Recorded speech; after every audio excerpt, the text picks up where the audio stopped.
И снова Хаукола. Когда Россию отключат от системы SWIFT? Сможем ли мы расплатиться банковской картой, если Россию отключат от системы SWIFT? Санкции, предполагающие отключение России от системы международных переводов, становятся все более реальными. Некоторые страны Евросоюза уже призвали отключить Россию от системы международных платежей SWIFT. Консенсуса на этот счет в ЕС пока нет. Но вероятность такого сценария повышается. Что будет с рублем и нашими сбережениями, если Россию все-таки отключат от глобальной банковской системы? Что такое SWIFT? SWIFT – это международная организация, которая контролирует крупнейшую межбанковскую систему обмена информацией. Таких систем в мире несколько, но это самая большая. Как объясняют финансисты, это своего рода мозг всей мировой банковской системы. Он нужен для того, чтобы банки могли быстро и безопасно переводить деньги друг другу. Системой пользуются 11 тысяч банков в 200 странах мира. Российские банки входят в первую тройку по количеству операций.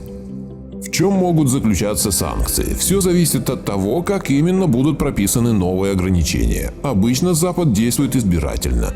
Так, еще несколько лет назад от SWIFT уже отключили несколько российских банков, которые работали в Крыму. Но дело, если отключат только госбанки, и совсем другое, если всю банковскую систему. Если случится первый сценарий, проблемы возникнут у тех компаний, которые держат счета в госбанках и работают в сфере внешнеэкономической деятельности.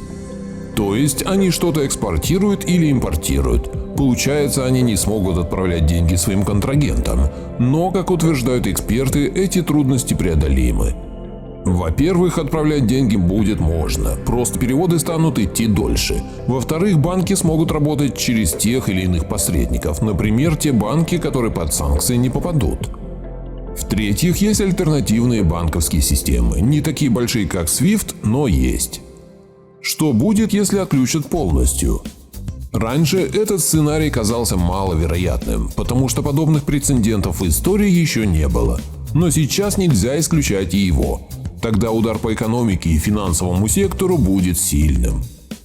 Придется договариваться о посредничестве с иностранными банками, например, из стран-союзников, чтобы вести внешнюю торговлю через них. Это будет немного удорожать процесс и делать его более медленным.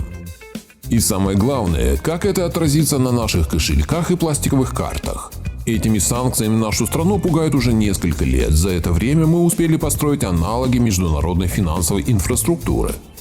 И платежную систему МИР, как замена Visa и MasterCard, и систему передачи финансовых сообщений, как замена SWIFT, и система быстрых платежей, как замена розничным транзакциям с помощью переводов по номеру телефона. Есть альтернативные системы, которые подстрахуют в случае необходимости и смягчат удар. Как заверяют в Центробанке, отключение нашей страны и от SWIFT, и от Visa MasterCard на операциях внутри страны никак не отразится. Можно будет снимать деньги с карты, расплачиваться пластиком в магазинах, переводить деньги другим людям. Автор статьи Евгений Беляков.